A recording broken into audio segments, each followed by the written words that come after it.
de José Enrique Rodó hasta Washington, D.C., donde el dinero define quién eres.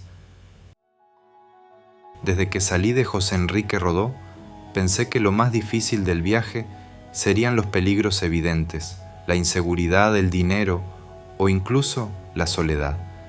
Pero con el tiempo descubrí que la lucha más grande fue y sigue siendo contra el ego, ese orgullo uruguayo que nos define y que a veces nos hace sentir que no necesitamos nada de nadie. Recuerdo cómo, al cruzar Venezuela en bicicleta, me seguían sin que yo lo entendiera. Luego supe que era por órdenes del presidente para protegerme.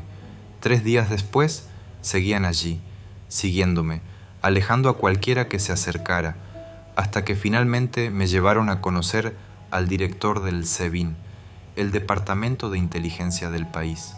Me ofrecieron dinero y hoteles, y lo rechacé, recordando las palabras de mi padre: todo lo que recibís gratis, alguna vez lo pagarás. No quería deber nada. Me dijeron que era por mi seguridad, que la oposición podría hacerme daño, para luego culpar al gobierno, y me escoltaron hasta la frontera con Colombia. Ahí entendí que ese orgullo, ese miedo a deber, era lo que me hacía rechazar su ayuda. Y al final, cuando crucé solo, comprendí que el mayor desafío no era el camino, sino aceptar que todos necesitamos alguna vez un poco de ayuda. Entonces, ¿por qué los uruguayos rechazamos? ¿Por qué somos tan orgullosos? ¿Será que ese orgullo forma parte de nuestra identidad, algo que nos diferencia cuando estamos lejos de casa? ¿Y por qué tenemos que irnos para cambiar? ¿O será que solo cambiamos cuando el hambre nos habla? Recuerdo cruzando Nicaragua sin dinero, sin nada más que mi bicicleta y mi carpa. Descansaba bajo un árbol de mango cuando entendí que, a veces, para recibir primero hay que soltar. Ahí estaba yo, con el estómago rugiendo y los mangos cayendo a mis pies, sin verlos. No hay peor ciego que el que no quiere ver, me dije en voz alta. Ese día comprendí que el viaje era más difícil por mi propia necedad, por ese orgullo que a veces nos impide ver que necesitamos dejar ir para poder recibir. Vendiendo algunos mangos en los pueblos siguientes aprendí que el mundo no es tan peligroso. Somos nosotros, los uruguayos, los tercos. Entonces, ¿será que todo esto es la zona de confort? ¿Por qué, cuando nos encontramos solos y sin nada, despierta nuestro verdadero instinto de supervivencia? Al fin y al cabo, el que tiene hambre, que coma del fruto de su trabajo, como diría algún sabio antiguo. Desde hace unos años, ya no soy solo un uruguayo necio. Fernanda Lem, mexicana guerrera. Somos 2 necios rodando por el mundo. Un periodista en San Diego nos preguntó una y otra vez por qué lo hacíamos, buscando una respuesta lógica, una justificación rentable, pero no la había. No es un negocio, no construimos nada tangible, salvo nuestras experiencias y un libro que las guarda. A veces, seguir tus sueños es ir contra todo lo que el mundo llama sentido común, y al final me pregunto, ¿por qué vivir necesita aprobación? Tal vez se trata de salir de esa zona de confort y entender que la vida no es un negocio, sino una aventura que no siempre tiene que tener sentido para los demás. En los últimos meses, en Estados Unidos, sentíamos que la gente te hacía creer que si no generás o producís algo, estás perdiendo el tiempo. Como si tu valor se midiera en dólares, volvimos a luchar contra esa idea, contra la necesidad de aprobación. Y fue contradictorio. Gracias a las ventas del libro y a monetizar nuestras redes, terminamos guardando la bicicleta en un storage y viajando a otros lugares como Islandia o el Círculo Ártico. Queríamos comprobar si lo que se decía de Estados Unidos era tan real.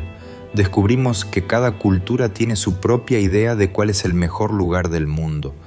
Para muchos, de Pakistán o la India, el paraíso está en los Emiratos Árabes. En Panamá nos decían que Centroamérica era peligrosa. En Centroamérica, que México lo era más. Y en México descubrimos que el verdadero peligro fue enamorarnos.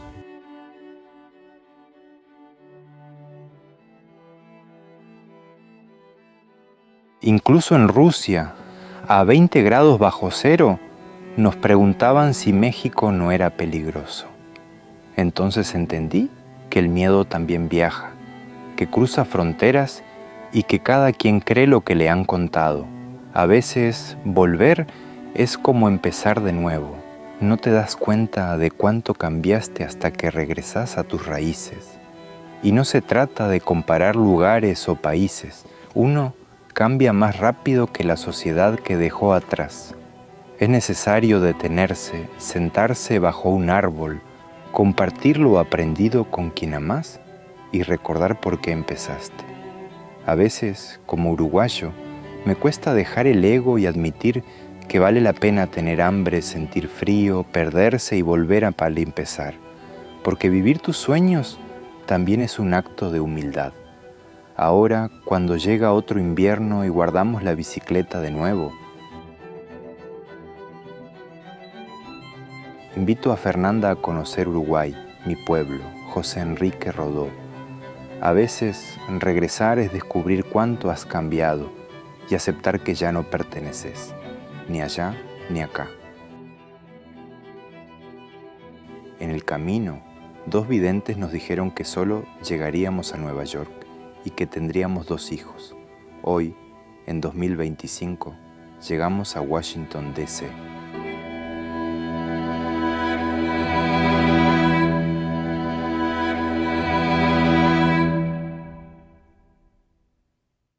Tal vez tenían algo de razón, o tal vez el viaje sigue cambiando con nosotros. Y mientras nos acercamos a la capital del dinero, entendemos que lo importante no es cuánto tenemos, sino cuánto compartimos. Porque en un mundo donde el dinero define quién eres, lo verdaderamente valioso sigue siendo no olvidar quién sos cuando ya no tenés nada. Quizás el problema nunca fue no encajar. Quizás el verdadero desafío es aceptar que no todos nacimos para pertenecer, sino para buscar, y que en esa búsqueda uno se encuentra, aunque sea solo por un instante, libre de todo precio. Y, a veces, solo cuando el polvo del camino cubre lo que creías ser, aparece lo que realmente sos. Ahí, en el cansancio y la soledad, nace la versión más honesta de uno mismo.